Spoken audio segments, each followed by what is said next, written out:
We'd like to thank our sponsor, Final Thoughts. Final Thoughts would like to give our listeners a 10% discount on their premium package. Wouldn't you like the peace of mind of hearing from your loved ones just one last time? Well, at Final Thoughts, they can...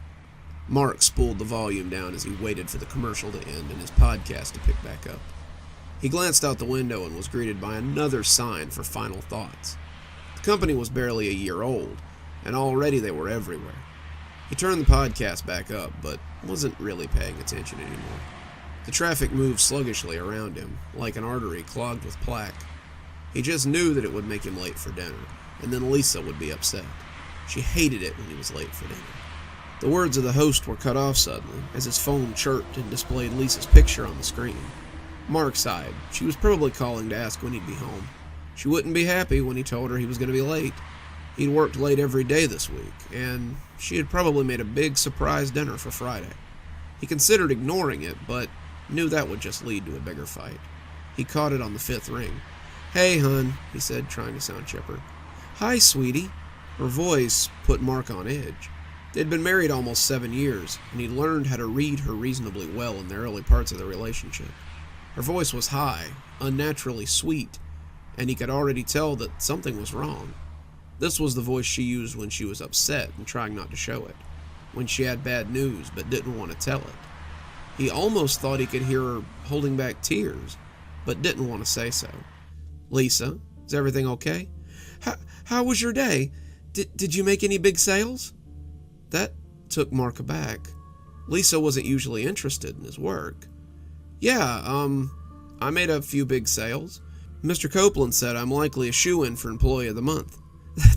That's fantastic, dear. I'm so proud of you." When she said it, there was a slight wince at the end of the word, and Mark could still swear that she was trying not to cry. She was acting strangely. What was going on over there?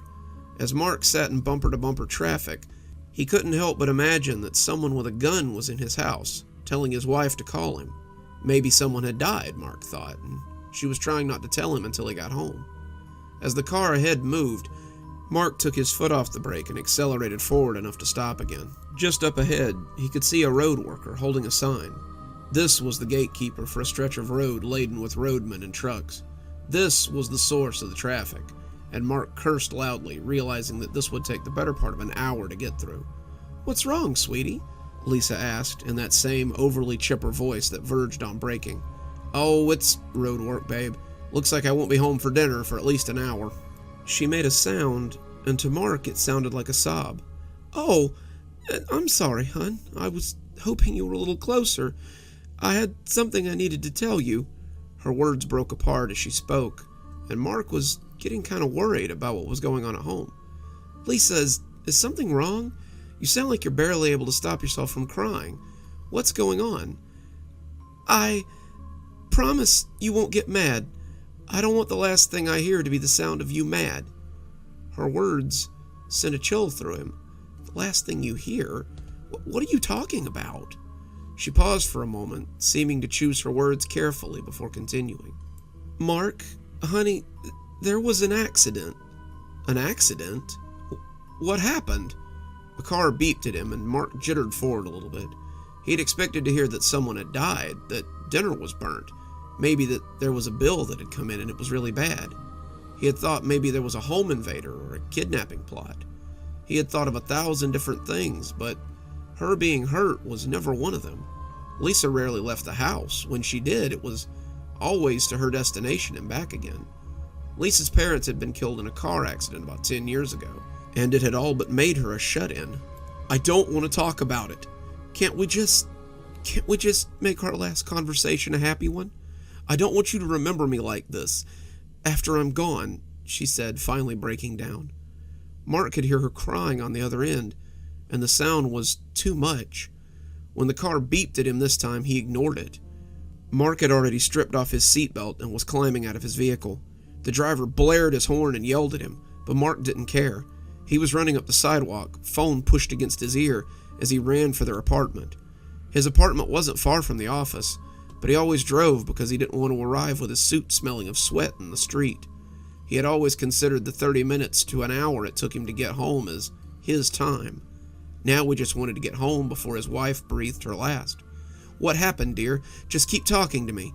Her voice was becoming weaker, but he craved it like a starving man wants a slice of bread. I was dusting the lights. I dust them every Friday. They get so dirty during the week. I was up on a stepladder, and I guess one of the brackets snapped. I fell and hit my head on the table. I saw the blood on the floor and knew it was bad. I'm sorry, Mark. I'm such a klutz. Don't be sorry, he said as he ran up the street. People moved out of his way or they were knocked aside. A woman fell on the curb and her angry voice followed Mark as he ran. Mark passed a policeman and the man tried to stop him. He juked around him and kept running.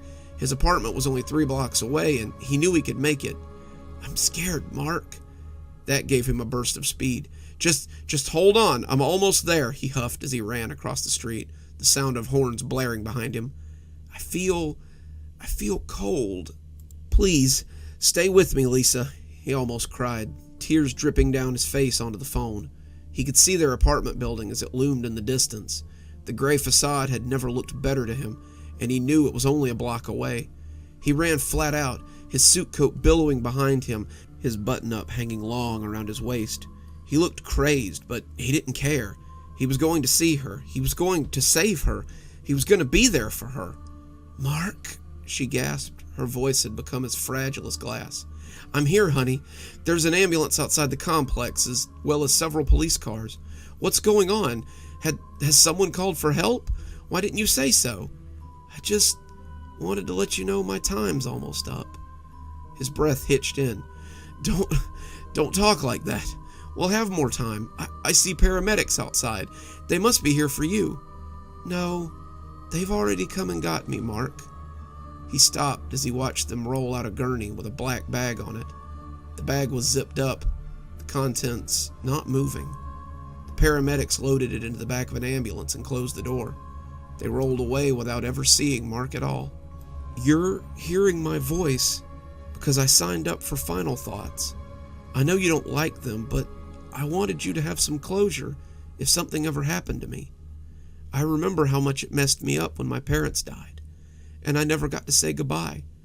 I've only got about a minute left, Mark, but I want to tell you that I love you, and I'll always love you. Mark stood on the sidewalk as the cold numbness rushed over him. He was hearing her voice for the last time. She was already gone, already dead, and now he was listening to the last words she would ever say. This was grisly. It was a joke. How could they put a time limit on how long he could spend with his wife? Mark, she whispered, her voice a thin edge of dandelion fluff. He swallowed his emotion. This was his wife's final moments. He didn't want them to be meaningless. I love you too, Lisa. I've always loved you. Goodbye, Mark. I love you, she whispered. She sounded happy. The line went dead.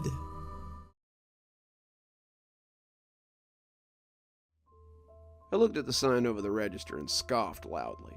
It hung above the bowl of fortune cookies like a silent guardian, and it had never made any sense to me. Customers are cautioned to take one fortune cookie. Taking more than one cookie may be hazardous to the customer's health and sanity. Management. I'd been coming to Yinshi Guzo for the last 10 years, and that sign had always sort of made me roll my eyes. The food this place made was well worth the 5-minute walk from my house, and I had never gotten sick here as I had at other Chinese restaurants. The food was great, the price was fair, and the customer service was second to none. Yinshi Guzo was a place I came to when I was depressed. It was the place I came to when I was celebrating, or when I just needed some comfort food at the end of a long day. It was my all-time favorite restaurant, and I couldn't think of anywhere I'd rather eat. I had actually met my wife here 5 years ago, in fact. Her date stood her up, and I was coming in for some takeout. We both sat in the waiting area, her hoping for a table, since the place was bustling, and me just waiting for my takeout, and struck up a conversation. By the time my food came, she had asked me to stay and eat with her, and I agreed. A year later, we were married, and we've been together ever since, and coming back to Yinshi Guzo as well. I was here again on a Friday night, date night for me and Lisa, waiting for our usual, sesame chicken with pork fried rice for her, General Tso with white rice for me, and an egg roll each. It was crowded. Yinchiguzo was always crowded. As I stood before the counter, the sign irked me as I saw it again, probably because the cookies here were my all-time favorite part of the meal. The owner is a world-class pastry chef, as well as a great cook. He makes the cakes for the shop, and his fried cheesecake is to die for. I think his fortune cookies, though, are the best I've ever had. I know that some of you are going to tell me that fortune cookies aren't an authentic Asian delicacy, but this guy has embraced them at Yinchiguzo. He makes them from scratch, putting the fortunes in himself, and they're so buttery and delicious that I could eat them by the ton. He refuses to sell them, though, saying that they're only meant to be enjoyed one at a time, and I can't imagine how much money he loses making them like that. Wrapped delicately in their paper holders, they mocked me from the bowl as I stood looking. Leaning forward, I grabbed about 6 of them and popped them into my pocket. I couldn't tell you why I did it, not really, but it was something that I would come to regret. "Your order, sir," said the voice of Miss Kim as she came back. I jumped, looking guiltily as I smiled and thanked her for the food. As I turned to go, I heard her say something almost too low to hear. "Be careful with those. Remember the rules, sir." I turned back, but she had disappeared behind the curtain that separated the front from the back already. I shook it off. I must have misheard her, I thought to myself, as I took my food and left. I traversed the street, weaving between couples and clumps of people on their way downtown, as I made my way home. As I walked, I felt the cookies shuffling around in my pocket and decided to have one. I reached in and pulled out the hand-wrapped paper cover, looking at the little message scrawled on the outside. "Good Fortune" had been written on it, and I opened the wrapper and picked the fortune out as I ate the delicious cookie in a single bite. It was still soft and warm, and the cookie tasted fresh from the oven. They always seemed to taste like that, and I assumed he made them fresh every day. I looked down at the little paper and thought for a moment that it might have been handwritten, too. Did the owner handwrite his fortunes or something? That level of detail really made these all the more special. I smiled as I read the fortune. Even if it was handwritten, it was still kind of generic for a fortune cookie. Tumultuous times are right around the corner. Aren't they always, I said to myself, putting my key into the lock as I stepped inside. 10 minutes later, I had the wine chilling in the sink, the food transferred to plates, and I'd found the perfect movie on Netflix for us to cuddle up and watch together. I had it all arranged and ready for her. As I switched over to regular TV, the movie primed and ready to play, I looked at my watch and tisked. It was already 8:30. She should have been here by now. She had been working late these past few days, and I was beginning to become worried. I reached into my pocket and pulled out another of the delicious little cookies. I stopped before unwrapping this one, reading the handwritten message on the outside before I opened it. 1 per visit. Don't forget the rules. I felt my brow furrow a little. That was weird. What an odd thing to write on the wrapping of a cookie. I shrugged and pulled it out of its wrapper, pulling the fortune out as I ate the cookie. This one was good, but not as good as they usually were. It was buttery, but a little dry. Tasted like a leftover from yesterday's batch. A sports center came on. I looked at the scrap of paper inside and blew air out in a little chuckle. A loved one is thinking of you. Another classic. My phone rang about that time, and I picked it up, looking at the picture displayed on the home screen. Lisa's smiling face decorated the screen, and I smiled to myself as I picked it up. "Hey, honey, you almost here? I got everything ready for date night." Her breathing on the other end was heavy, and it took her a minute to compose herself. "Babe, I need to tell you something. I need you to not interrupt me, okay?" That made me nervous. Lisa sounded panicked, and I didn't like the thought of her driving while she was in that state. I could hear the sound of her engine in the background, and it sounded like she was driving very fast. I looked at the clock and realized it was later than I thought. Traffic could be nuts this time of night, and I wish she would pull over. "Are you okay? You sound like you're... Just listen, and don't interrupt, okay?" "Okay," I said, hoping this would calm her down a little bit. I took out another one of the cookies as she prepared to speak and unwrapped it absent-mindedly, taking the fortune out with a deft hand. I'm pregnant," she said quickly, in a way that made me think she was expecting me to be upset.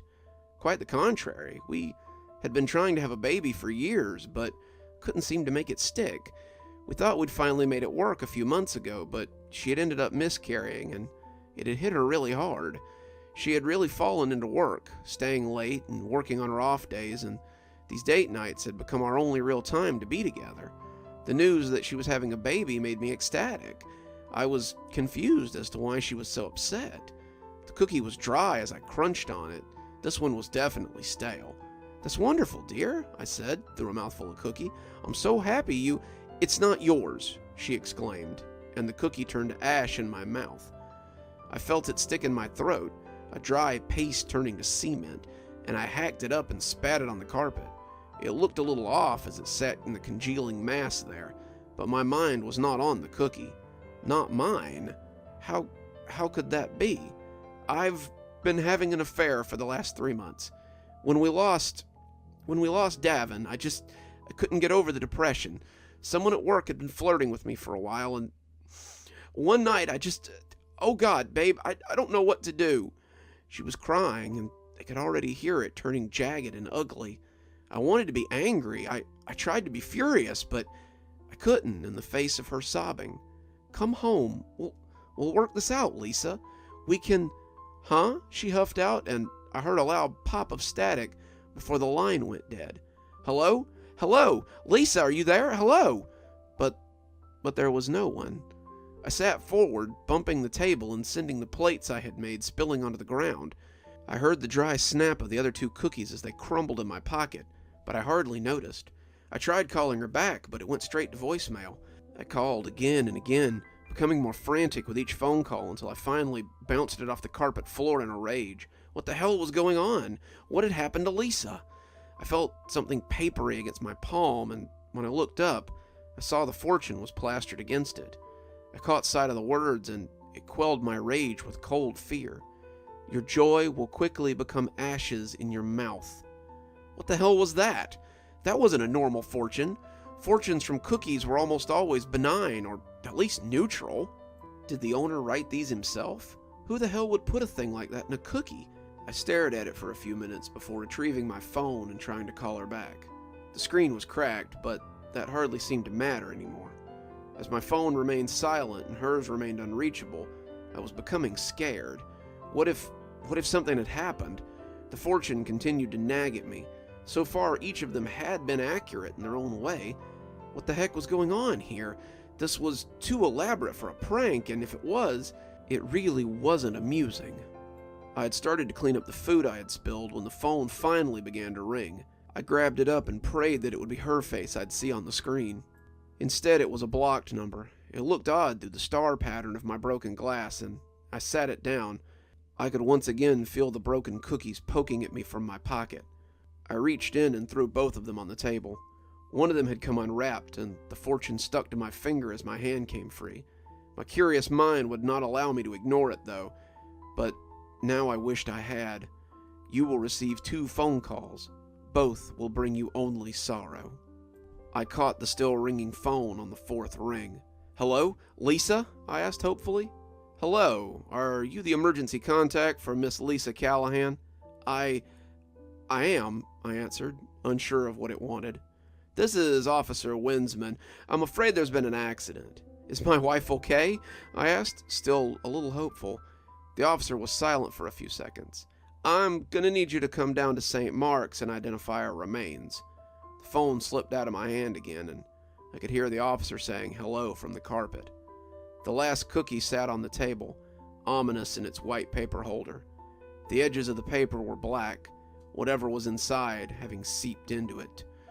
The covering bore a legend that made my breath hitch, and though I felt my hands reach to open it, I wanted nothing so much as to throw it out the window unread. The black letter on the front read, "Those who do not follow the rules are doomed to live with the consequences." My shaking fingers found the white paper just as the phone went silent. I've been lying on the floor of my apartment, smelling the aroma of old Chinese food for the last 3 hours. I don't know what to do. Someone came to knock on my door, but I ignored them. They said they were with the police, but I don't care. Lisa is lost to me, and I fear that may not be the end. I'm almost glad that it may not be the end. The world outside has quieted some as the night stretches on, and I continue to lay on the carpet in the fetal position, using what may be my last few hours to write this message. The black stuff that poured out of that wrapper bits of moldy cookie floating amongst it, was nothing next to the message that oozed onto the surface. "Your end will not be so quick as hers," it said. "So if you read this, and you should see that sign telling you only to take one cookie, remember that the rules are there for a reason, and those who do not obey them may be forced to live with the consequences."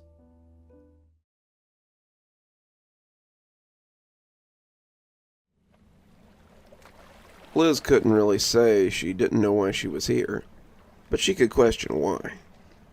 Why a wise and just God would leave her here was beyond her, and if this was his plan, she wasn't sure of his wisdom. She could see him standing in the shadow of the palm trees, eyes red like a dog caught in the flash of a camera. All it did was stare, but she felt as if it wasn't all it intended to do. The trip had been one they'd planned for years, a girls' trip to the Bahamas, just her and her old sorority sisters, on a cruise for 5 sun-soaked days. Liz had been looking forward to it. It'd be nice to get out of the house for a while. Her BA in administration had mostly made a great dust catcher in the last 8 years since her graduation. Between the kids, the house, and her husband, and her call center job that she did to bring in a little spending money, she had little time for anything else. Well, that wasn't entirely true. Liz had contented herself with talking with her old sorority sisters, Janet, Claudia, and Maria, about their lives and what they'd all been up to. Janet wrote for a food blog, she and her husband jet-setting around as he ran his export business, and Liz loved to hear about all the foreign places she found herself in. Claudia was a lawyer, always the brains of the bunch, and Liz often celebrated with her over the computer about her courtroom victories. Maria was a designer in New York, and Liz would be lying if she didn't admit that she grudgingly lived vicariously through her bestie. Maria lived like one of the girls on Sex and the City, with a constant diet of different men, different gigs, and different problems that seemed to fix themselves before they got out of hand. Liz's life, in contrast, was pretty mundane. Her friends gushed appreciatively over the pictures of her kids, none of them having any, but it was clear that their admiration was mostly lip service. They were out living spectacular lives, while Liz was stuck in the gilded cage with her eggs. She was comfortable. Harold was a good man who took care of the bills and gave her whatever she wanted. She loved her kids dearly, but watching her friends as they went about their lives made her feel like hers was going nowhere. As she sat beside the fire, alone and watching the red-eyed creature, she now wished that she had stayed in her comfortable rut. When she had told Harold about the trip, his only real concern had been who would watch the kids. Harold was a dutiful husband, but he reminded her of an old song her mother had liked. She couldn't remember the name, but her mother had played it on cassette as she cleaned the house. Harold reminded her of a line from the song, one her mother always sang in tones of deepest disgust, a line that embodied Harold as much as it embodied her own father. "I'll raise the children while you go have a beer.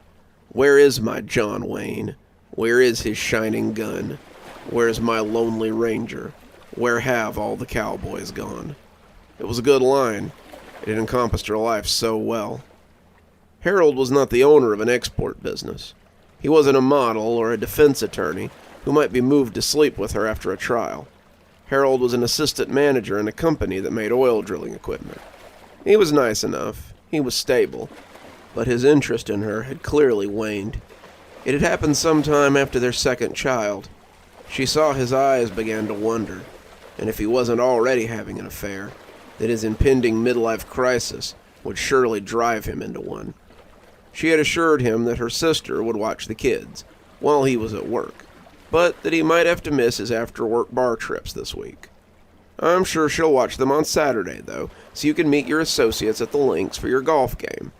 In retrospect, she thought he might have been a little too glad to hear how her sister, 19 and home from college, would be coming to sit with the kids. But that might just be in her head. The news that he could still golf on the weekends had softened his mood a bit.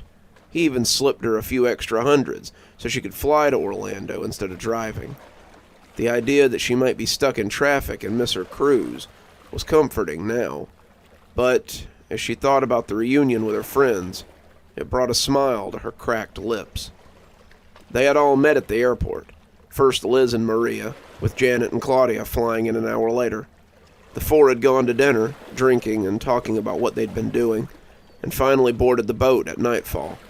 They'd had a grand send-off with fireworks and champagne, and the four of them had talked excitedly about what they would do once they arrived in the Bahamas. "Hope your husbands gave you a day pass, ladies," Maria joked with Janet and Liz, "'cause you never know who you might meet on this trip." As Liz stared at the man-shaped thing, its unblinking eyes focused on her like twin beams. She wasn't sure that this was the someone that Maria had meant. It had all been smooth sailing until the second night. The four of them had drank at the bar, dined in the main hall, watched a few of the floor shows, and gone to bed thoroughly pleased. Maria had come in a little later, after leaving with a fella from the bar, and Liz wondered if she might pick up a fling of her own. She had turned red at the thought. Did she dare do such a thing? She didn't think she could, but who knew what a trip might bring? The second day had been spent around the pool. Liz was a little more self-conscious than the other three. She'd never quite gotten her figure back after her second child, but that didn't stop the eyes from finding her. They soaked up the sun, pretending to ignore the ogling eyes of those who looked, and Liz felt desired in a way that she hadn't since college. Harold did his duty at least once a week, but she had come to suspect that that was out of habit. The men who looked at her and her friends seemed willing to do far more than their duty, and the thought made her smile as she watched them from behind her sunglasses. They had dressed in their best that night, their reservations at the captain's table being semi-formal, and Liz thought she might find herself in someone else's bed besides her own later. She was feeling confident in a way that she hadn't since she had met Harold, and as they laughed over drinks and appetizers, she wished the night would never end. When the ship stopped suddenly, groaning as if it had hit something, and lurching like a wild animal, she hoped she was asleep in her bunk still, her afternoon nap still ongoing. Now she knew better. As she felt her eyes getting heavy and heard the strange singing that had marked every evening after the first, she knew that the nightmare never ended. They started to evacuate soon after the sudden stop. The ship had run up against something, and it had shredded the side. Liz and her friends were shoved into a lifeboat with about a dozen others. They bobbed out into the night as the boat rode low in the water, its guts filling with the balmy island sea. Liz reflected that at least there had been enough boats for everyone, as the crewmen rowed them towards a collection of islands nearby. As Liz sat beside her friends, the adrenaline starting to ebb and the ocean rocking her amidst the warm bodies, she felt herself starting to drift off. You'd have said that such a thing was impossible, but she could hear others yawning and one particularly loud snorer behind her. She leaned her head against Maria and felt the other woman breathing heavily. It appeared Liz wasn't the only one getting tired, and as she drifted off, she thought she heard the first snatches of a song that would become very familiar. When she woke up, she found herself alone. The boat beached as the surf pushed it in and out amongst the sand of some unknown island. Liz had no idea how long she had been there, but the fact that she was alone filled her with a palpable dread. Where had everyone gone? Was she the only one left out of the 20 or so people in the boat? She got up, but immediately sat down as her sleeping legs refused to hold her. She tried to rub some of the feeling back into them, her hands as numb as her legs, and that was when she noticed the thing around her finger. It was a ring, woven from coconut fibers, and she couldn't remember seeing anything like it before. Where had it come from, and who had put it on her? It was tight on her finger, but Liz couldn't call it uncomfortable. It sat flush against her skin, and as she lifted it up to take a better look, she saw the creature for the first time. The island swam with fog, the trees and sand leading her to believe that it must be tropical. She had seen him in the mist, leaning against a palm tree as he stared at her. The two locked eyes, and she felt her skin crawl, as he stared silently. It was as if they were the only two in existence, and the longer it went on, the less human he began to look. His arms became less human as they thickened and waxed and waned. Its legs appeared to double, then triple, and its head bulged oddly before returning to its normal dimensions. It was man-shaped, but certainly no man. They stared at each other for what felt like an eternity, but when it turned its head suddenly, the spell was broken. She heard Maria calling her through the fog, and when she turned back to look, it was gone. "Glad you're finally awake," Maria said. "We got a little worried when you wouldn't wake up." How long was I out for?" Liz asked, getting shakily to her feet as the pins began to recede. "Nearly a whole day. We left 3 others out here with you. Did all of you wake up at the same time?" Liz shook her head as Maria took her arm and led her up the beach through the fog. "We've been trying to make something that will get the attention of ships or planes, but the fog is so thick I'm not sure anyone will see us. The rest of us have been trying to get some shelters up, but it's hard to find materials in all this." As they came through the fog, Liz could see that there were around 15 others milling about. Men, women, even a couple of kids went about their tasks without much enthusiasm. They looked at Liz disinterestedly as she and Maria approached, and Liz saw Janet and Claudia as they turned rocks into words so a plane might see them. They both waved as they walked over to them. The rest of the day was spent raising lean-tos and setting up fire pits. She met some of the others, her fellow castaways, and they seemed to have quite a mixed bag. There was Ben and his sister Catherine, Angela and her daughter Celeste, Margot, Roger, his boyfriend Francis, Tracy, who carried around a typewriter case with a manuscript inside, Gail, Kathy, and her son Gregory. They feasted on nuts and fruit, coconuts, and some little crabs that Ben and Francis had managed to scare up around dusk, and as they ate, the group discussed what they would do tomorrow. "It might be nice to take stock of the island," Ben said. "Find out if there are any others here." "A source of fresh water might be good too," Maria put in, and Liz couldn't help but notice that she kept looking shyly at the older man as he agreed. Liz tried to keep up, but it was hard to focus on planning. It was hard to focus on anything with the pair of red eyes that stared at her from the nearby palm tree. No one else seemed to have noticed it, and the longer it stared, the more she realized that it was staring only at her. Whatever the creature was, it seemed to have eyes only for Liz, though the attention was far from flattering. Her finger itched, and Liz realized that it was the first time she had thought about the ring in a while. She wondered if it had been given to her while she slept. Why not just take her too, if it had gotten that close? As the others began to get comfortable, Liz watched the creature in the fog as it stood its lonely vigil, which was why she was still awake when the singing began. Liz didn't know where it came from or whether it had anything to do with the mysterious voyeur, but she blinked a little too long and found the red eyes had gone when she was awake. She sat blinking, the sounds of snoring vibrating around her. The night was suddenly split by a heavy baritone.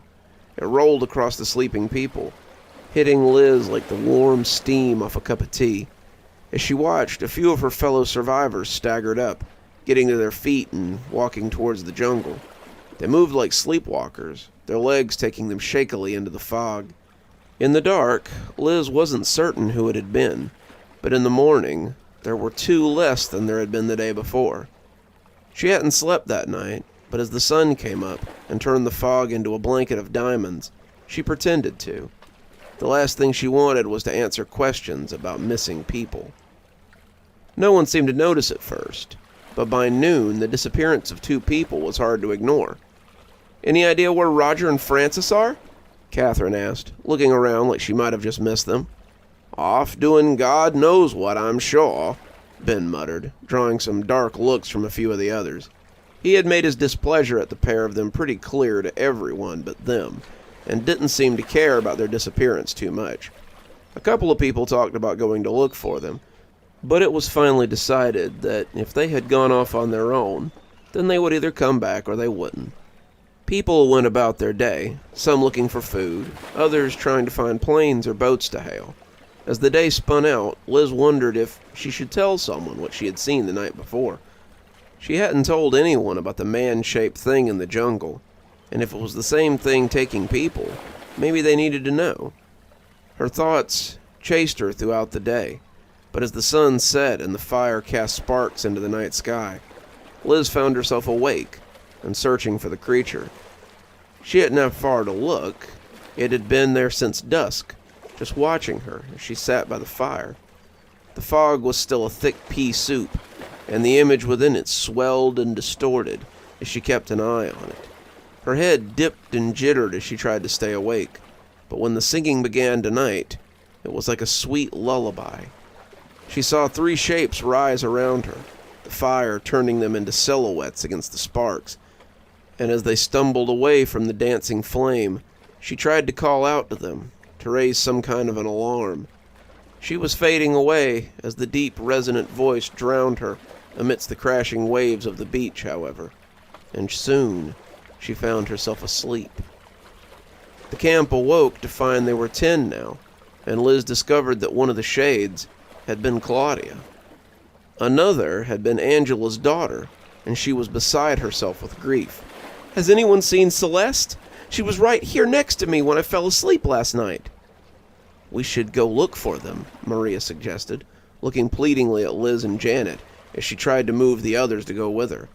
Most didn't seem keen on going off into the mist to hunt for people who'd disappeared, especially if there was something out there taking them.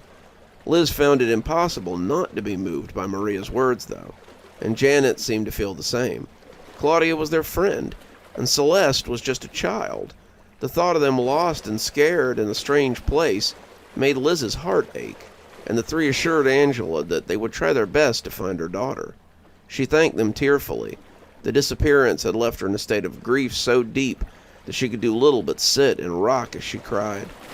In the end, the 3 set out to search for those who had disappeared, and the others watched them leave, with not much expectation that they would see them again. The foliage smooshed wetly underfoot as they searched, the fog a constant blanket around them. The palms gave way to thin pines and wispy spruces that seemed to grow small, round nuts. The ground was far too wet to see much. Any footprints that might have existed were obliterated by the soupy ground, and as the 3 women searched the jungle, they found no trace of the missing people. Liz was no tracker, but in the movies there were always signs left behind when someone went missing in the woods. Fabric left on a tree, hair hanging from a branch, maybe a swatch of blood smeared across the bark. But there was none of that here. It was as if the island had swallowed them up, leaving nothing behind to mark their passage from life to death. The whole time, Liz felt like she was being followed. She glanced fitfully around as she looked for the man-shaped thing. She caught the odd glance of something, some vague shape amidst the mist, but it was impossible to tell if it was her voyeur or not. She felt pursued, this thing dogging her heels wherever she went, and she began to wonder if it was the thing that had summoned them to the island. Were they all just lunch for this creature? A game of cat and mouse to break up the monotony of its existence? When the sun began to set, they were forced to head back to camp empty-handed and heavy-hearted. Angela was inconsolable. The group came together for her, but their eyes were more often than not on the jungle. The fires were stoked, and as people began to get comfortable for sleep, Liz found herself too tired to join them. She had collapsed after they'd returned from the search, exhausted from all that walking, and her sleep had been heavy and dreamless. That night, Liz finally got to meet her mysterious watcher, and it likely saved them from another loss. It was late when she jerked awake, unsure how long she'd been asleep. The fire was burning low now, the ashes flickering into the sky as the logs crumbled beneath the assault of the heat. Liz thought at first that the waves had woken her up, but as she glanced into the gathering shadow, she could see those red eyes as they bore into her. They were closer now, maybe 15 feet away, but Liz was finding it harder and harder to be terrified of her mysterious watcher. The longer she sat looking at those red eyes, the more curious Liz found herself. "Hello?" she asked, keeping her voice low so as not to wake anyone up. The red eyes blinked, unsure, but when a voice answered her, it was very different from the deep baritone she'd heard singing at night. "Hello," it answered, its voice unsure as its features remained unknowable from behind the thick fog. Do you live here?" Liz asked, feeling foolish almost at once. It had been here since before they got here. Of course it lived here. "Yes, for most of my life, I think."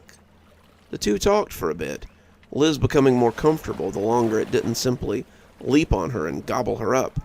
It confirmed her suspicions that the island wasn't boundless and that her group of survivors were the only people here. She asked about the fog, and it told her that it just always was here, but that it kept everything nice and cool, so it wasn't unwelcome. It would have amazed her how quickly she fell into a normal conversation with this creature if she hadn't been so absolutely exhausted.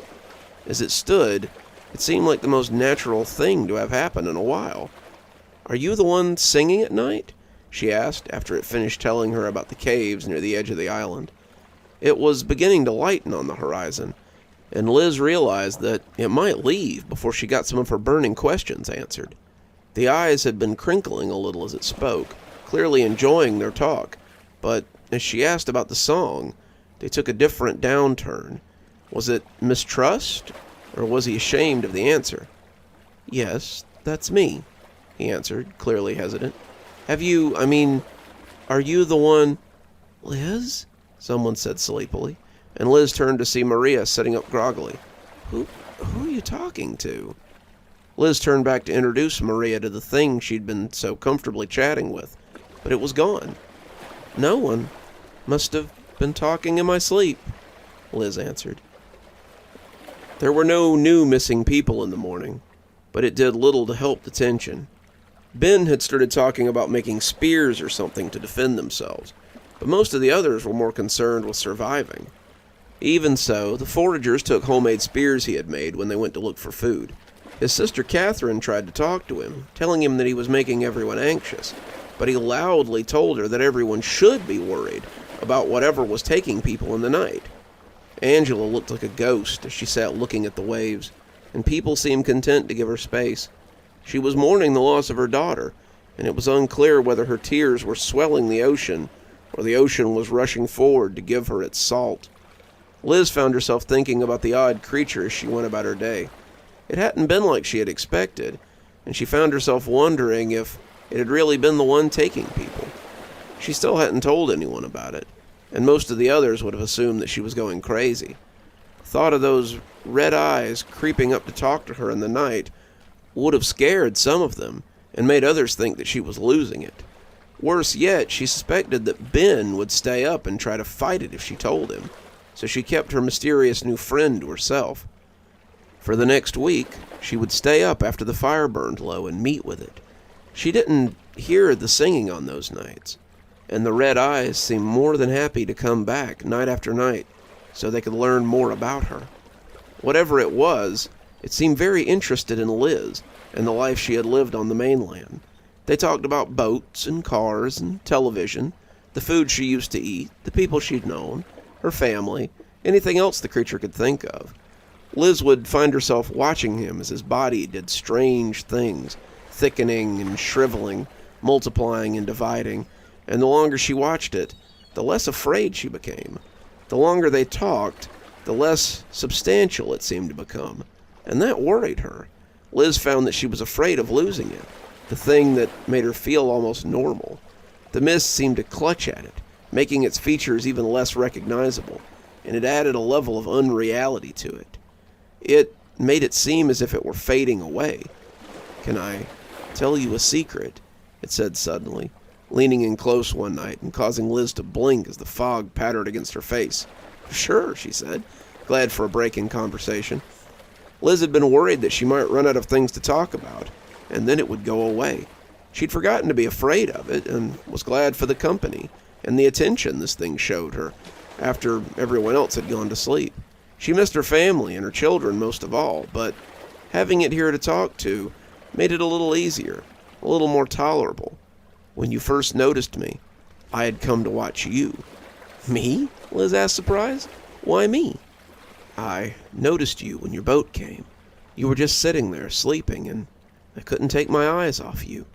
That's why I gave you the ring. Liz had been struggling with the conflicting nature of being both uncomfortable at the idea of this thing watching her and strangely flattered by its attention. When was the last time anyone had paid that sort of attention to her? Certainly not at home. Certainly not since she left college and started her descent into wedded bliss. She jumped a little when he mentioned the ring, having almost forgotten about it until right then. Sometimes she would go all day without thinking about it, and then it would suddenly catch on something, or the scratchy fibers would peel at her skin like steel wool, and she would remember that it was there. "You gave me the ring?" she asked, watching its head wobble oddly. I did, and though it sounded like it wanted to say more, it was unsure how to proceed. "I don't know what to say," Liz said, knowing exactly what she wanted to say, but unsure if she could ask. The two sat in silence for a few minutes, just listening to the waves break on the beach as they stared at each other. "Why don't you ever sing anymore?" Liz asked suddenly, causing the eyes to back up a little bit. They backed further away, getting closer to the tree line, but still unable to look away from Liz. Why don't you sing anymore?" she asked again, and this time it sounded like an accusation. He was almost 30 feet away, but Liz still heard him when he whispered the secret he longed to keep hidden. "Because I don't want to hurt you, but I'm so hungry." As the sun came up, dispelling some of the fog, Liz was left with nothing but her confusion of mismatched feelings. Whatever he was, he managed to hold out for another 3 days. Liz didn't see him again until the third night, and that was when she heard the singing. Liz had thrown herself into any task she could find, trying to take her mind off of him. She wasn't exactly sure when he had gone from it to a him, but the transition made her wary. She'd been working to leave the island, wanting to return to the life she'd known, but now her tasks seemed so pointless. Maria had started lighting fires along the coast in an attempt to get the attention of a passing ship. Janet wanted to make a map of the island, something they could use to explore deeper for supplies. Ben wanted to find better shelter in case the weather changed. Gail wanted to try to find out if they could see the shipwreck at some point on the island, so they could get their bearings. Tracy just wanted to sit and work on her manuscript, and the others seemed content to just exist here until it was all over. It all seemed very trivial to Liz. Despite this, she threw herself into anything that came her way, whether it was scouring the island for resources, looking for somewhere to move the group, or just feeding fuel to the multiple signal fires. All the while, she could feel the eyes of her admirer as they followed her. She never saw him lurking in the mist, but she could sense his presence. He kept his distance, watching her from afar, and Liz was worried that she had offended him. She had suspected that he was the one luring people away, but she hadn't really understood the implication until he'd spelled them out for her.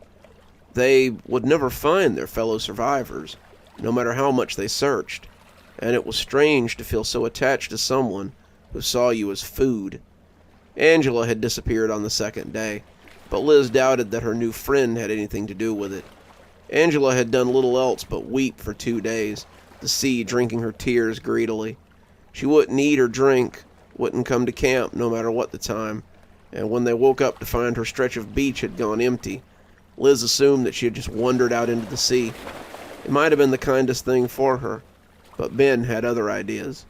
With only 9 of them, Ben and Gail were now carrying clubs and accompanied anyone who left the camp to forage.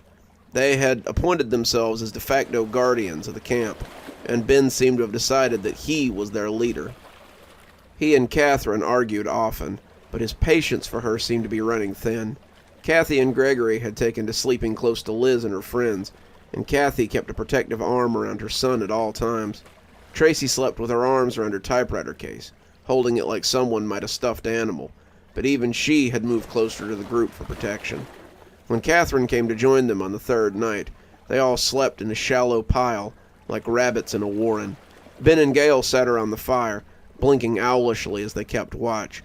But to Liz, it began to feel more like a prison camp than a group of survivors. Liz woke up on the third night to the sound of singing. She found herself looking for those piercing red eyes amongst the fog, and found his shadowy body not too far away. Dark forms imposed themselves across her vision, and she watched them lumber into the trees before realizing what had actually woken her. It was only Ben by the fire now, Gail having left to go with her mysterious admirer, but now only Tracy's battered typewriter case was left to mark that she had existed at all. Some of the others were beginning to squirm, but instead of lingering, the music began to fade almost at once, making a couple of them jerk quietly as they sat down. One of them had been Janet, all three of the women sleeping close enough to each other for some semblance of protection, and as Liz settled back in, she found herself feeling torn about the absence of her mysterious new friend. Ben was upset the next day, enraged by the loss of Gail, and the others stuck close to camp that day. A light rain had blown in, and they seemed content to fix the boat tarp they had taken off the lifeboat to keep the worst of the rain off the fire. They huddled underneath it, shivering as the storm pattered around them. Ben stayed up late, his sleep utterly forgotten, but Liz's visitor didn't come back that night. She supposed he was full after eating so well the night before, but Liz still found her own sleep difficult. She was exhausted, unsure how much longer she could do this, and as she drifted off, she wondered who would be missing in the morning. When Janet's hand slid out of hers, Liz sat up in time to watch her walk out into the rain. The singing was getting farther away already, and when she looked at Ben, she found that he was snoring in the sand after tumbling off the log he'd been sitting on. Liz went after her friend before she could think better of it, and the rain was cold on her face as she moved out into the darkness. It didn't seem to affect Janet at all, and as Liz pulled at her to get her attention, it was like pulling on a stone. She strained at her, looping her legs around her as she tried to trip her up, but Janet's eyes were set as she made her way into the woods. Janet pulled her into the jungle, the two still struggling, and Liz could see those red eyes burning into the depths of her from the woods. "Stop it!" she yelled, tears mingling with the rain and sliding down her face. "Don't take her! She's my friend!" There was silence in the jungle, broken only by the falling of the rain as it hit the thick fronds of the trees. It was almost too loud for her to hear when he spoke, but it was just loud enough to reach her as he slipped into the wet blackness of the surrounding jungle. "Sorry, it's my nature," said the scorpion to the frog. She was left to ponder that as the rain soaked her to the bone, leaving her confused and apprehensive. Maria wrapped Liz in a hug when she came back, the camp awake and holding torches. They had spears too, even Gregory, and Ben pressed one into Liz's hand as Maria let her go. His eyes mistrusted her, but were resolved. He was clearly suspicious of her, but with only 6 of them remaining, he was forced to put his misgivings aside. "We're going after it," he said. And as her eyes grew wide, Ben smiled knowingly. "That's right. I've seen it too. I saw it tonight as you tried to drag your friend back, and I've seen it lurking around the camp more than once. I'm still not sure it's the thing that's taken people, but at this point, I don't much care. We're gonna find it. We're gonna kill it before it kills us." Liz wanted to deny him, wanted to scream at him, wanted to stab the spear into him and make him shut up, but instead, she fell in with Maria and let him lead her into the semi-darkness. She felt claustrophobic as they made their way into the jungle. Ben had no clue where he was going, but as the sun rose over the horizon, he kept them moving as their torches burned low and their clothes clung to them. They had set out with bellies full of fire, determined to find this thing. They crisscrossed the island, the sun dispelling the shadows as they moved, but they never seemed to find anything that would make a good hiding spot for anything bigger than a bird or a badger. The longer they searched, the more frantic Ben seemed to become. "Where are you?" he kept whispering, looking around frantically as he stalked the groves. "It has to be here somewhere." His need to find the creature seemed insatiable, but by noon, Ben was forced to admit that he had no idea what he was doing. The group was tired and hungry, their legs hurting and the fire in them now quenched by the mist as they turned back towards the campsite. Ben seemed completely demoralized.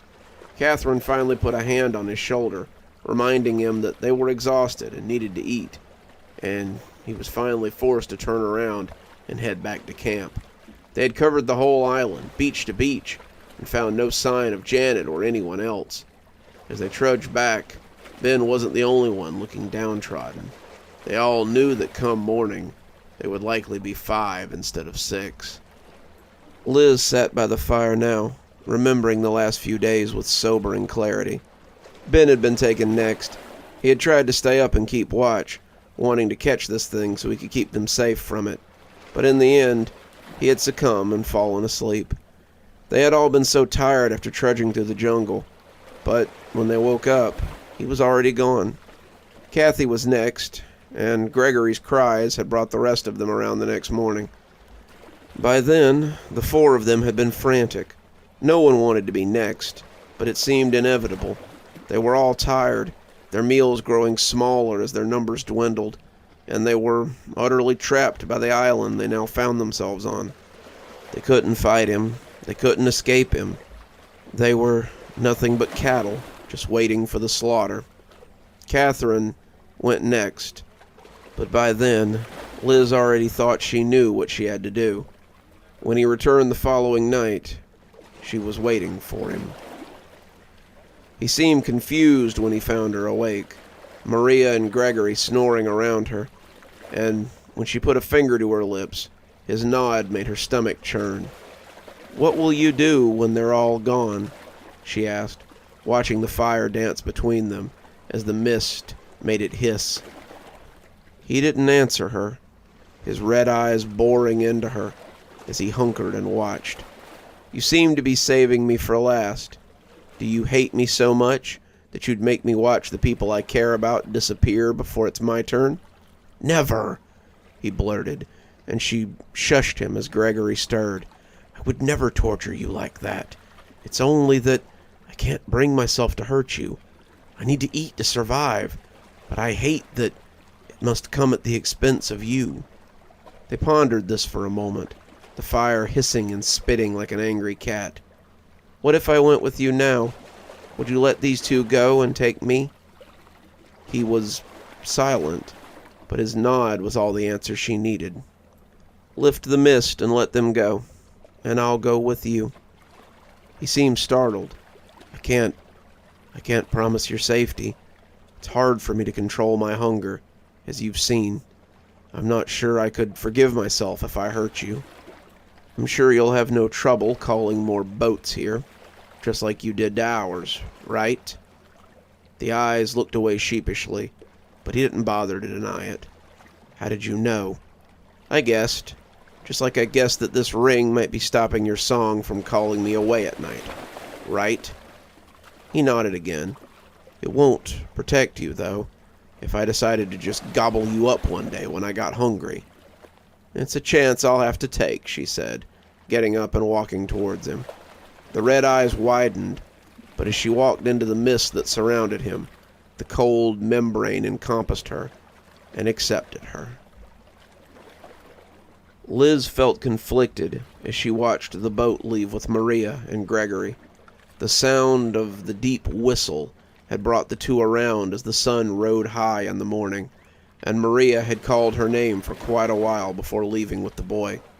The ship had seen the messages on the beach, seen the smoke from their fires, and Liz had been afraid that Maria wouldn't go for a minute. As the boat grew smaller and smaller on the horizon, a part of Liz wished she was on it. Another part had already accepted that this was her new home, as certain as she was that she belonged with the man whose strange hand now clutched at hers. As strange as it sounded, this had been the trip she wanted. Her old life seemed so dull now. Harold and her children had already started to fade as she stood beside this strange creature. As she turned to look at him, she wondered if she would become like him one day. Maybe he had been like her once, before being discovered by something like him. Maybe he had left a life like hers behind, sacrificing everything because it felt right. Regardless, this was her home now, and as she turned to look at him, she felt complete in a way that she had never felt before.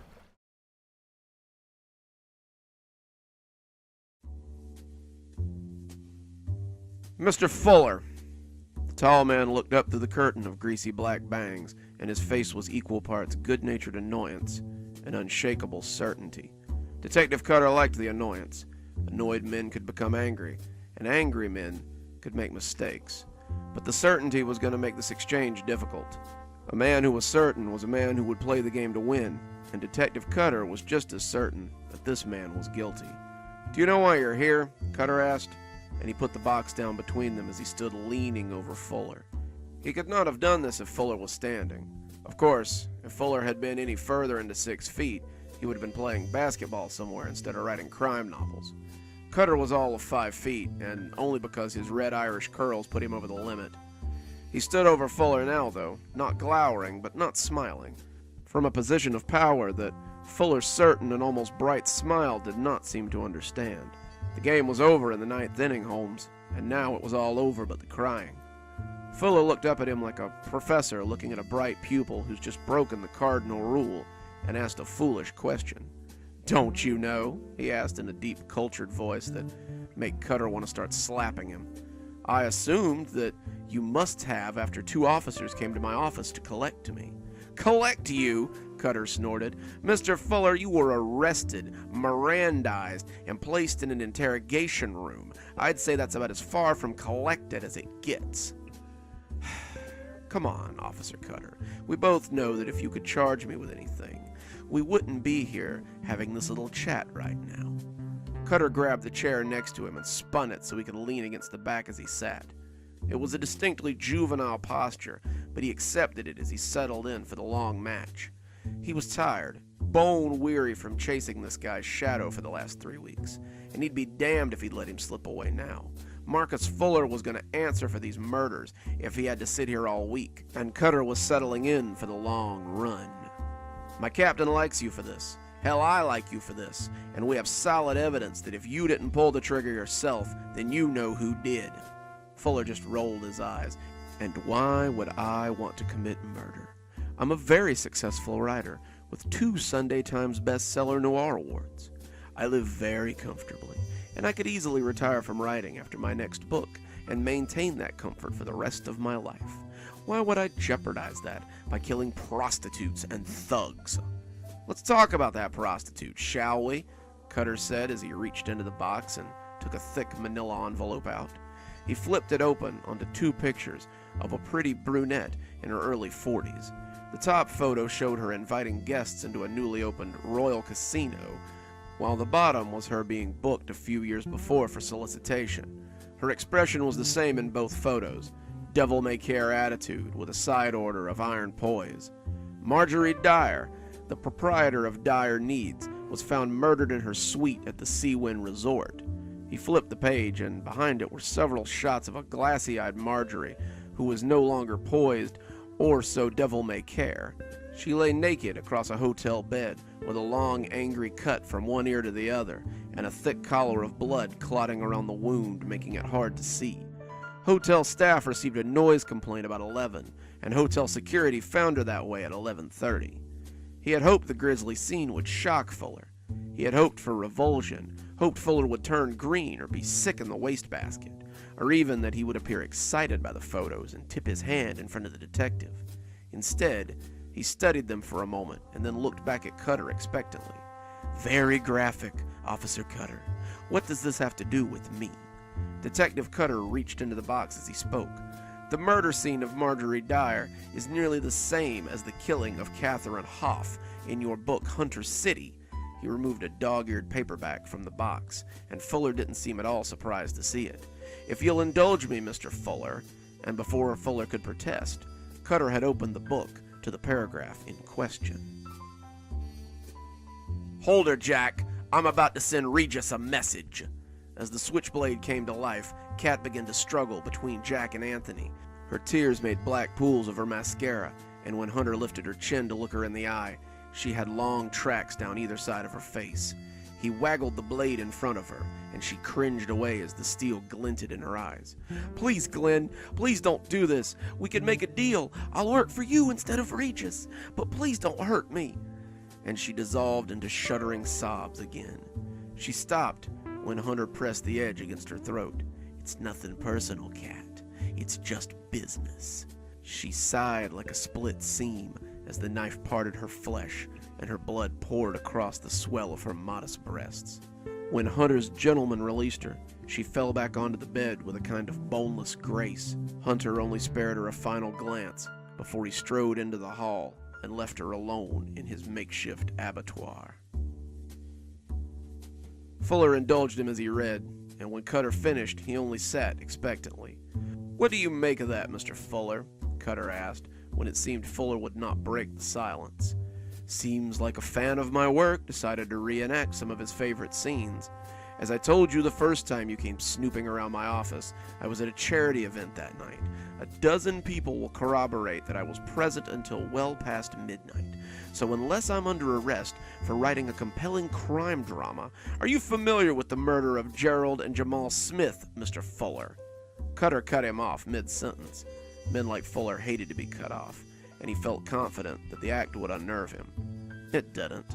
"I'm afraid I'm not," Fuller said, crossing his arms and appraising Detective Cutter with light disapproval. They were hired muscle for Selectman Kane, a local crime boss in the area, all three of whom also bear a striking resemblance to Boyle, Barker, and Regis Angel from Hunter Street. Fuller rolled his eyes and sighed deeply in his throat. "Do tell." Both Gerald and Jamal were visiting a tavern below Kane's office when their drinks were spiked with Rohypnol. Both were large men, Mr. Fuller, and both had a lot of experience with guns, as did Boyle and Barker. Boyle and Barker, as you recall, were drugged by Glenn Hunter before he assailed the home of Regis Angel. Both sets were shot on the stairs as they tried to return to their boss. Their nerves dulled, they were easy prey for both Glenn Hunter and our current mystery killer. Then, of course, there's the nature of Selectman Kane's death. "Let me guess," said Fuller. "Drowned in the bath?" Cutter flipped through the file and settled it back on the table. "Close. Drowned in the sink." The photos were of a man in his late 50s, lying face up in a utility sink. His shoulders had been forced down into the wide basin, and his face was a spiderweb of cuts and scratches where the faucet had battered him. One of his eyes bulged grotesquely, as the other stared glassily at the photographer. Fuller looked at this with no more interest than he had the others, and when he looked up, his eyes questioned Cutter on what he hoped to accomplish. He didn't catch Selectman Kane in the bath. He was forced to improvise by drowning him in a utility sink. Kane fought, but forensics says his attacker finally broke his back and forced him down into the utility sink to properly drown him. That's not from one of my books, Officer Cutter, as well you know. No, but Hunter did drown Regis in a bathtub after killing his bodyguards in a stairwell. I got the passage somewhere here. He removed his copy of Hunter Street from the box as well. He turned to the back and saw Fuller wince as he bent the pages back to read the highlighted paragraph. That's more of a reaction than he had given to the entire photo album, Cutter thought, as his eyes found the spot. Hunter watched as Wagner's eyes went wide as he pushed through the bathroom door. Wagner reached for the gun in his jacket, but the little silenced pistol in Hunter's hand woofed softly. He felt the angry burn as the acoustics of the bathroom turned the Rise of the Valkyries into a cover for the loud, wet slap of the body as it hit the floor. Hunter entered the small door between the bathroom and the washroom unnoticed. As he pushed the large form of Regis Angel under the water, he was rewarded with total surprise. The old man was still quite strong, and had it not been for the surprise of the attack and the slippery bathtub in which he was lounging, Hunter thought that he would have been in for a real fight. As he drowned him, he bent over him so he could watch the life leave his eyes. If you watch a powerful man draw his last breath, some of his spirit will be transferred to you, boy. His grandfather had told him this 1,000 times if he told him once. As the struggling stopped and the great shadow of Regis Angel left the world, however, Hunter felt little save the deep sense of satisfaction and a staggering sense of loss. "You're reaching, Detective," Fuller scoffed, but Cutter noticed the change in title, and it seemed a victory, if a small one. "He was drowned on his back, Mr. Fuller, which leads us to believe his attacker wanted to watch him die." "Which supports the theory of a copycat," Fuller barked, pushing up from his seat to glower at Cutter. "Just because you beat this dead horse over and over again, Detective, does not mean it's going to give you anything but—" "Your third book was a bit of a disappointment," Wouldn't you say, Mr. Fuller?" That shut him right up. He stopped mid-sentence and goggled at Cutter, as if he couldn't believe what he'd just heard. If Fuller wanted to play the copycat game, Cutter was ready to drop his final bit of damning evidence. He was more than happy to let Fuller back himself into the corner first, though. Fuller blew out a long breath. "I don't see how that's relevant at all to your case. A dozen rewrites, not well received by the fans, and the reception at the ending was bad enough that you had to write a fourth book and turn the Hunter trilogy into a Hunter quartet. That had to sting a little, wouldn't you say?" That was a decision I made on my own," he snapped. But Cutter didn't care. He had this guy, and he knew it.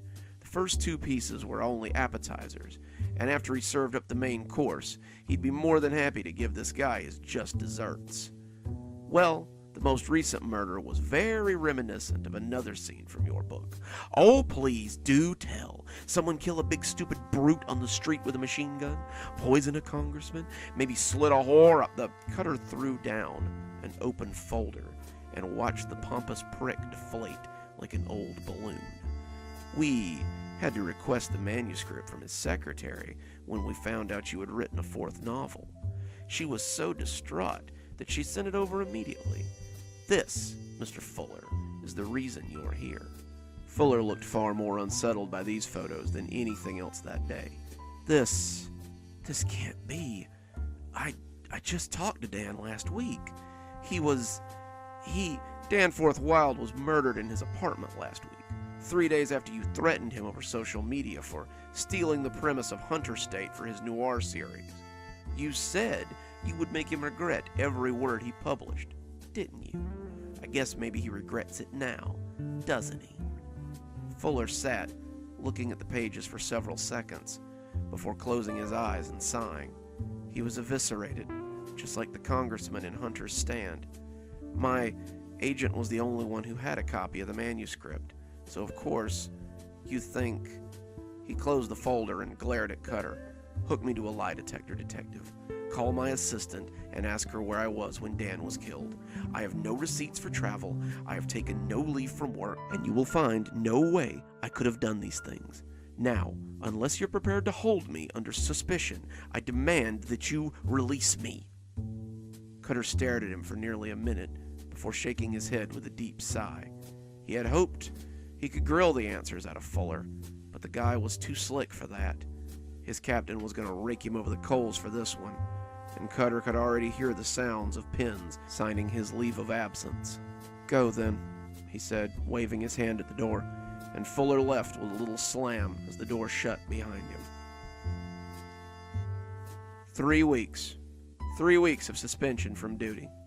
Cutter drained the whiskey from his glass and slid it back towards Mike. He had had his first drink right here at the Fighting Cock, and he suspected it would be where he took his last. You shake enough trees like he had, and you were bound to have something fall on you eventually. Guys like Fuller, though, they made him ache for a drink. The door jingled, and Cutter didn't even look up as someone plopped down next to him. They thought I might find you here," said a familiar, cultured voice. "I need your help." Cutter blew a chuckle into his shot as he knocked it back. "You dance around justice, get me suspended for 3 weeks, and expect me to—" He flinched a little when he looked at him. Fuller had a long, jagged cut across his face, and his left eye looked like a few more punches would have broken the socket. He caught Mike's eye, and the barman seemed to be trying to decide whether to call the police or let Cutter handle this. In the end, he offered him a rag from behind the bar and slouched off out of earshot. Fuller sat down next to him, and his eyes darted towards the door like a trapped animal. "I need you to protect me. The man who's been murdering these people has been staying with me for several months now. He's also responsible for the 4th Hunter book, and until tonight, I thought his killings were something benign, a way to clean up the streets, if you will. When I confronted him about Dan, though, he just went crazy and tried to kill me in my apartment." "Slow down," said Cutter, as he took a pad from his pocket. "Let me get some information first." He wobbled a little on his stool as the alcohol settled over him like a cloud. The shots were beginning to catch up with him, but he wanted to be sure he got everything verbatim. If he could bring this information to his captain, then maybe they'd rescind his suspension. "Let's start with a name. Who tried to kill you?" Fuller took a deep breath before saying the last name Cutter would have ever expected. Glenn Hunter.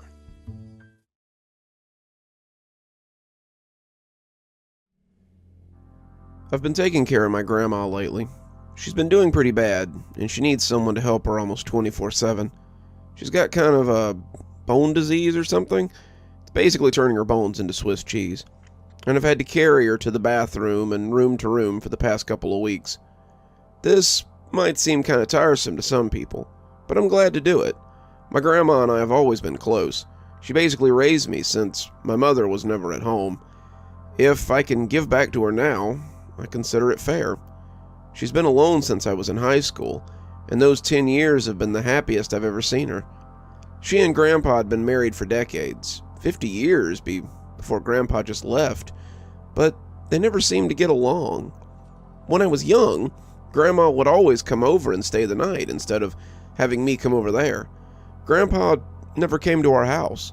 He mostly stayed close to home or went to work, but the few times I interacted with him, he seemed kind of off. Even as a kid, I didn't think he looked right. That might sound a little mean, but over time, he got paler and less coherent. He would mumble to himself with odd whispery things while he was watching TV. Grandma usually kept him in the bedroom with the TV on and the lights off. He disappeared suddenly when I was in the 9th grade, and it had been almost as much of a relief to me as for Grandma. So last week, when I slid her into bed and told her I was going grocery shopping the next day, so, she better get some sleep, she shook her head and looked away. "I doubt I will. I think this might be my last night in this bed." "Why, you in my bed? I'll swap you, but yours is a lot more comfortable than the one I'm in." "No, son," she cut me off, her voice thready and weak. "I think tonight might be the night I pass on." My eyes got a little big. "Do I need to call Miss Sam? If you think you're going to pass, then I should get the nurse out here too."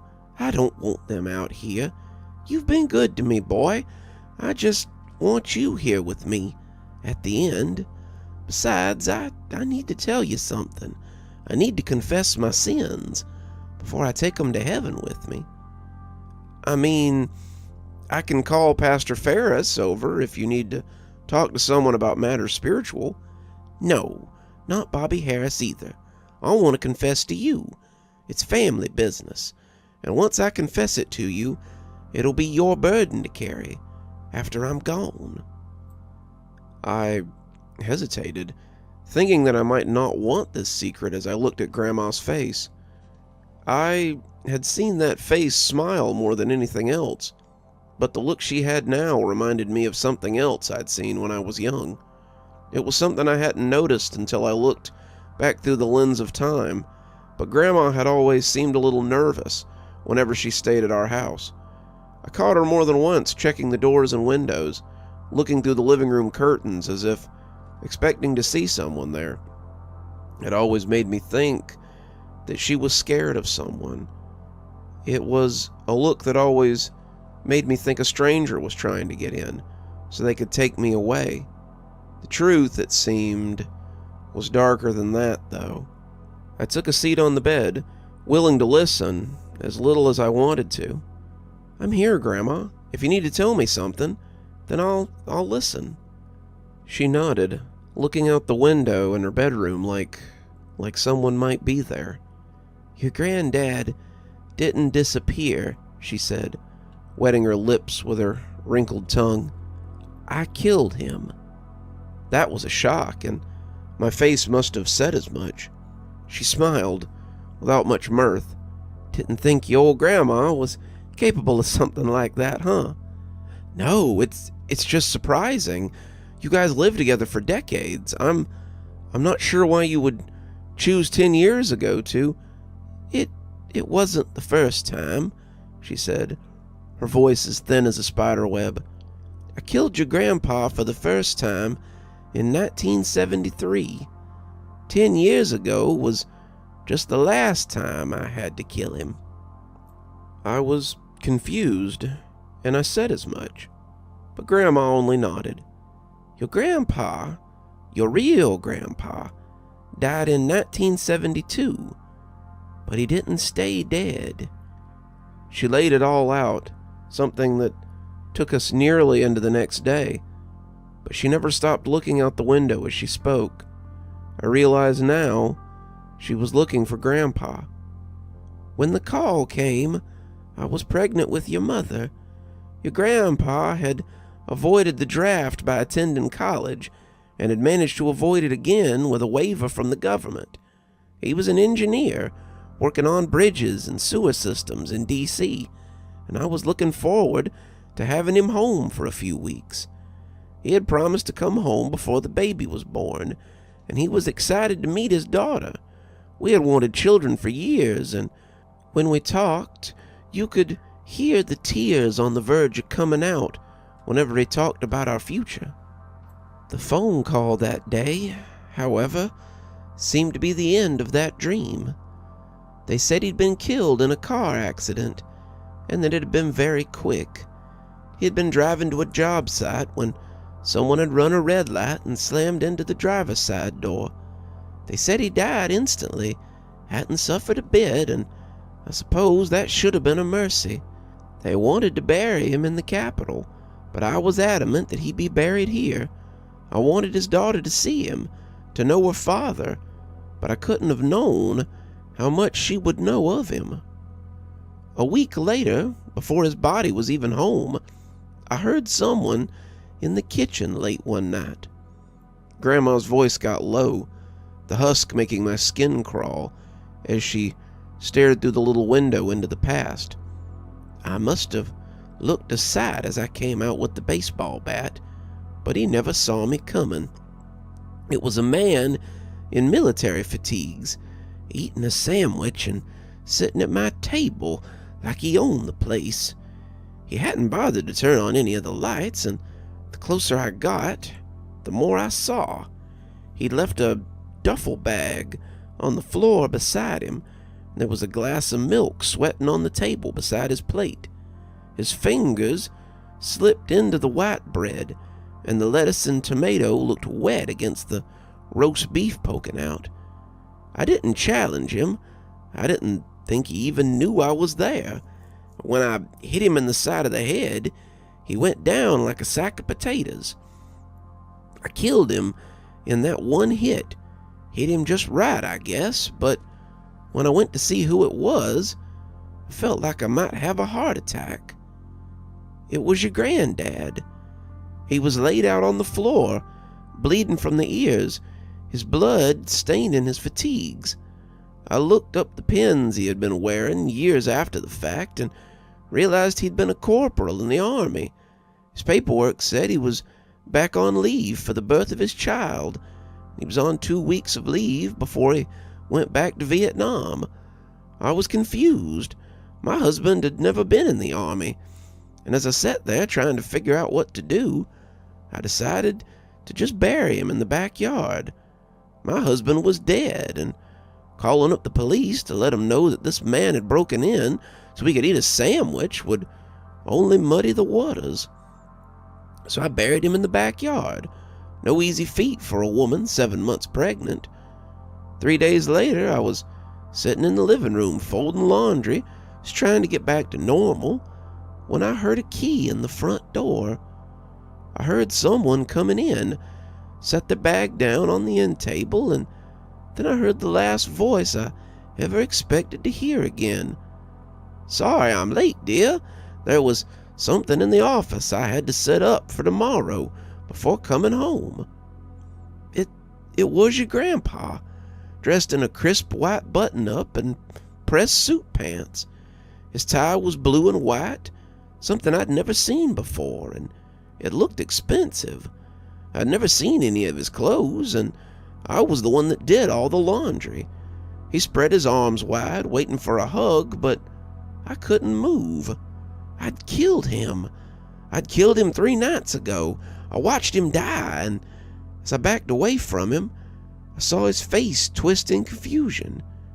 It was painful, a look that hurt my heart. "What's wrong? You look like you've seen a ghost." "It's me.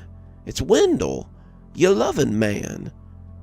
I was against the door frame, hyperventilating, clutching my stomach as your mother kicked inside me. She could sense my fear, feel my uncertainty, and she was responding in kind. He took a step towards me, and I curled into a ball as I tried to protect myself from whatever he meant to do. I expected him to try to attack me, to turn into a vengeful spirit and come after me, but instead he just wrapped his arms around me and hugged me close. "What's wrong, darling? Are you okay? Talk to me." It sounded just like him, and when I wrapped my arms around him, I realized it felt just like him too. The smell of his aftershave, the rasp of his 5 o'clock shadow on my cheek, the way his hair smelled like seltzer blue. It was all things that let me know it was him. When he hugged me to him, I gasped as I felt the lump on his inner arm where a birth defect had left a bone poking slightly out. It was him. It was your granddad, and I just leaned into him and sobbed as he helped me to my feet and took me to the bedroom. I checked the back of his head later that night when he slept, but there wasn't a mark or anything to lead me to believe that he had been the one I'd clobbered a few nights ago. I lived with that version of your grandpa for 6 months. He worked as a manager at a paper company, his degree in business instead of engineering, and he made a comfortable living for us. If I needed a reminder of the old times, however, I only had to look at the graduation photo hanging in the hallway. It was me and your grandpa in his cap and gown, and me in my best dress, smiling as his mom snapped a photo. I caught him looking at the picture sometimes, trying to rationalize it, before finally moving away to do whatever he'd been heading out to do. He was there for the birth of your mother, and I settled into a life of maternal bliss after that.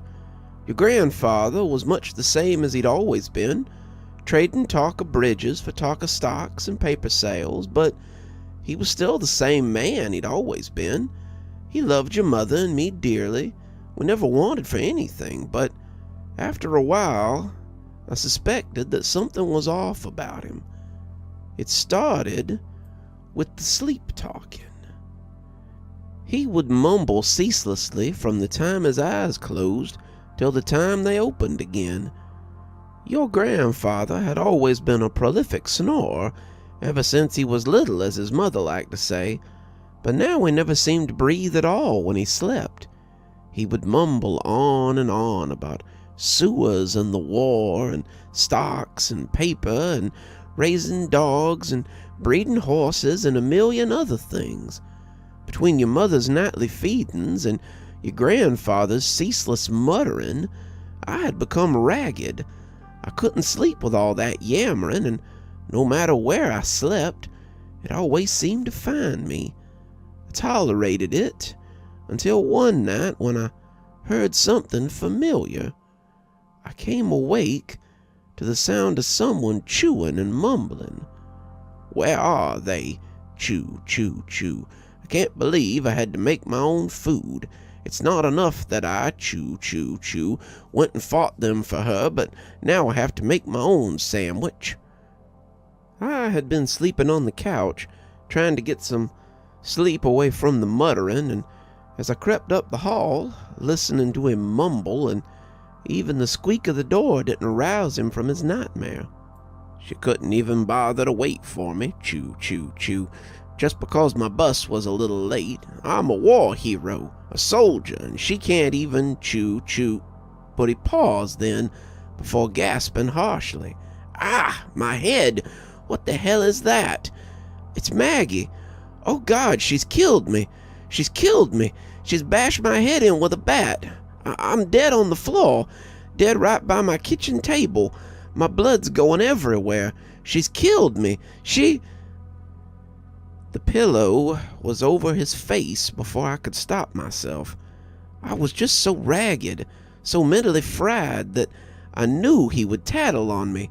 He'd wake up and tell the police, and they'd find the body, and he'd be here alone with your mother, and who knew what would happen then? He wasn't her father, couldn't be her father, and he might hurt her or kill her or... She looked back at me, and I could see her eyes swimming with tears. He only struggled a little, and then I had another body to bury. She was quiet for a moment, her eyes returning to the window, before continuing again. The next one was a car salesman, but he was less like your grandfather than the one before. I read something about how if you photocopy a photocopy, the quality degrades until it's almost unrecognizable. That's how this was. The next one sounded less like your grandfather than that, was paler than him, and seemed to get lost sometimes. I lived with this one for 2 years until he suddenly wandered into traffic outside our house. I told the police that this one was a cousin of my late husband, and that was why he looked so similar.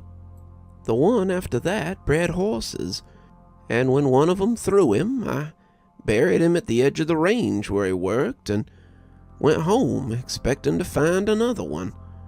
I was becoming pretty good at losing husbands by then, and when the next one showed up, I hit him with a frying pan and left him in the backyard with the others. By the time your mother came home from school, there was a new one in the living room, reading the paper. Over the years, I'm ashamed to say I've experimented on how durable they are. I pushed one off the roof after asking him to fix something for me. He broke his neck, and I added him to the growing mass grave in my backyard. I poisoned one over the course of a year until he finally dropped dead one morning over his oatmeal. I pushed one off a mountain during a hike, only to return to the hotel and find a new one there waiting for us.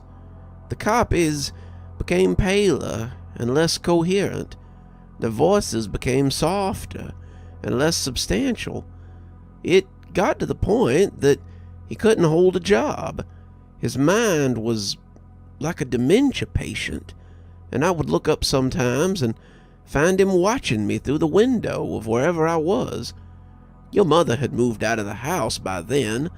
A retirement check from somewhere showed up in the mailbox from a company that manufactured pipes. The money was good, the money kept us afloat, but I was tired of living with this pale ghost. Then, about 8 years ago, he walked out of the house one morning and never came back. In many ways, it was a blessing. I had become responsible for him. I had to take care of him and lead him around like a child. Suddenly, I was responsible for just me again. I kept cashing those checks until they stopped coming about a year ago, and I kept waiting for the day when he'd come back. I almost dreaded it because it would mean that he had died, and a new pale copy would take his place again. Grandma turned away from the window, locking eyes with me as the night slid by outside. Now it's your secret. It's your secret and your burden. The bodies in the back are still there. I checked periodically, and though they decompose, the bones remain. I don't know if this version of your grandfather will ever come back, but you will have to watch for him now.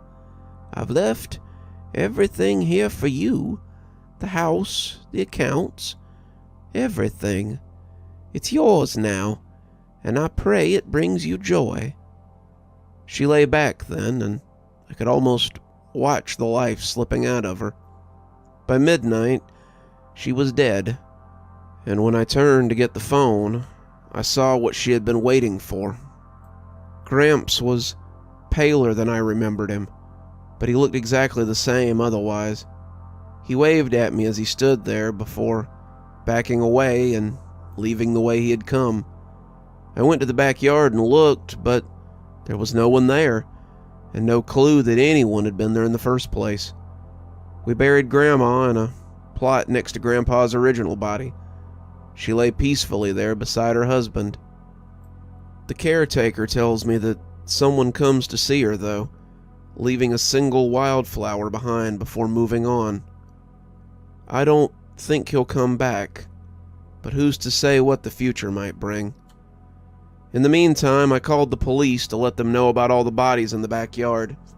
The sheriff came and exhumed them, asking all kinds of questions that he didn't seem to believe the answers to.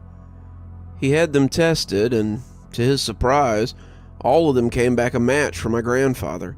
Dental records, DNA, hair samples, it all comes back a match, and they were all left scratching their heads. They couldn't really charge my grandmother with anything. You can't put a dead person in prison after all, and they were left with a mystery for the ages. Either way, it's nice to have the bodies gone, and it was good that Grandma got to die at peace. As for Grandpa, I guess I'll just have to wait for the day when a new one shows up. Hopefully, I won't have a body of my own to bury when he does.